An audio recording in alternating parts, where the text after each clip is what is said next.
No, I knew I was in trouble neurologically when I started to lose blocks of time. And I was proactive about it. Like, I had a therapist. She got to the point where she demanded that I leave. And I know it pained her to say it, but I was in trouble and I knew it, and so did she. I was the one that got CAS involved. My daughter started to get involved in fights, and I had no control. I called them begging for help. I was powerless, and it was terrifying.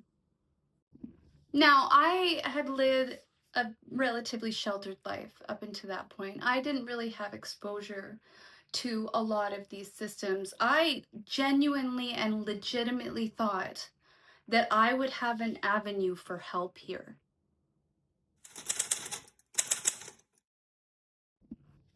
First thing you find out is CAS won't do a damn thing unless your kid has marks on them, unless they have bruises. They won't do anything, but do you know what they did? They did put me in therapy. Like, I got therapy. The person that's terrorizing my life, no, he's fine. He didn't do anything wrong, right? You need help. You need help because you're not strong enough.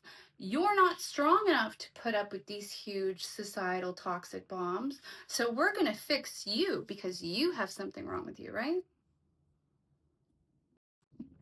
What do you think society would look like if you took all the divine feminines and made them to heal a whole bunch of times? Actually, you know what? Right now, let's stop. Let's put that on the chart.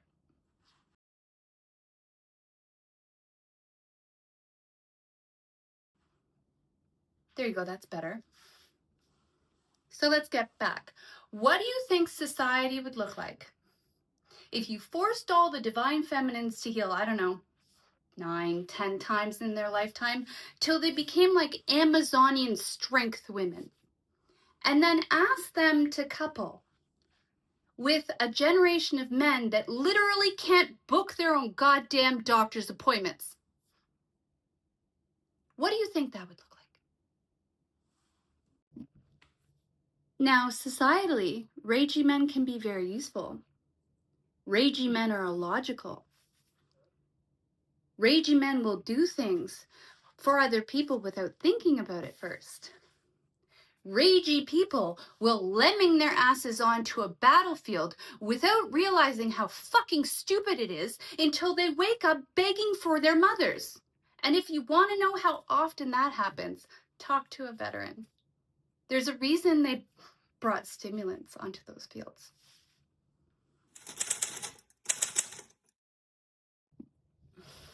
Now, I loved group therapy. I love group therapy, and like, as somebody that's been like level 7 hermit for most of my life, I was terrified and thought I would hate it. But I learned more from those women than I ever have from anybody in my life. And if you're listening to this, I'm proud of you, and I'm sorry that I'm really shit at keeping up with people. The most valuable thing I got from those sessions, however, was knowledge.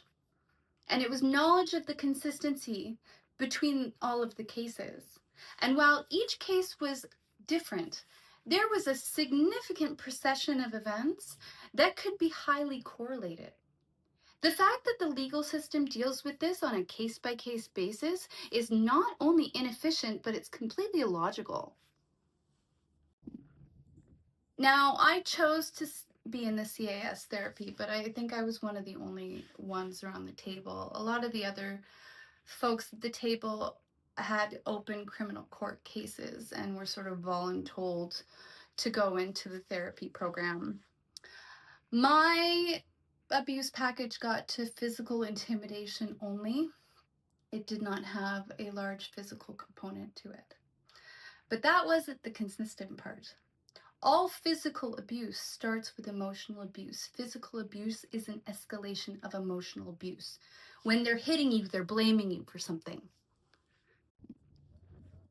Now, there was a point in this abuse package where I knew that I was going to be hurt.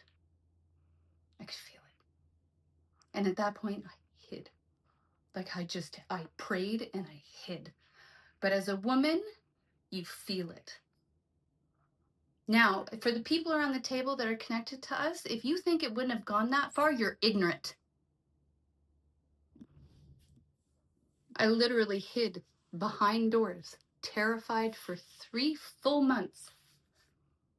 And then he took my car. Now, I brought this one up in every therapy I was in, and didn't it go off like a bell around in a circle? Every single domestic abuse victim, every single one had their car taken. And that makes sense, right? It's a very destabilizing move. In my case, I was on a 10-acre forest, estranged from my family because of this bullshit, not one friend, 1,000 feet of driveway. I was literally locked with a psychopath. Now, he said I left the property willingly, like I just walked off the property. I left for my fucking life. But it wasn't just the car. The harassment, hacking into your accounts, the consistency in language being utilized in emails between two parties. There was so much consistency, and you'll see this chart later, in this procession of events. I know it's not an anomaly. One more time on that one. There was so much consistency in post-separation abuse across the board in domestic abuse victims. I know it's not an anomaly. And then I start to wonder, okay, where are they getting their information? Is there like some sketchy ass whole group chat where they're like, oh, how can you basically torture somebody out of having children? Because that's what it is. That's what the package is called. This procession of events is called How to Torture Your Ex-Partner Out of Having Kids. How fucked up is that? Now, I don't want to be any more insulting than I already am, but I will say I know the cognitive speed of this generation of men, and I know they're not doing it alone. And then I go, where's their closest resource? Oh, I know exactly who's driving the bus here. Whole generation of toxic mummies right above their heads. Now, there is pounds of gossip going around this town about me. I don't even have to ask to know it's out there. I can feel it, and I know exactly where it's coming from. Cluck, cluck, ladies.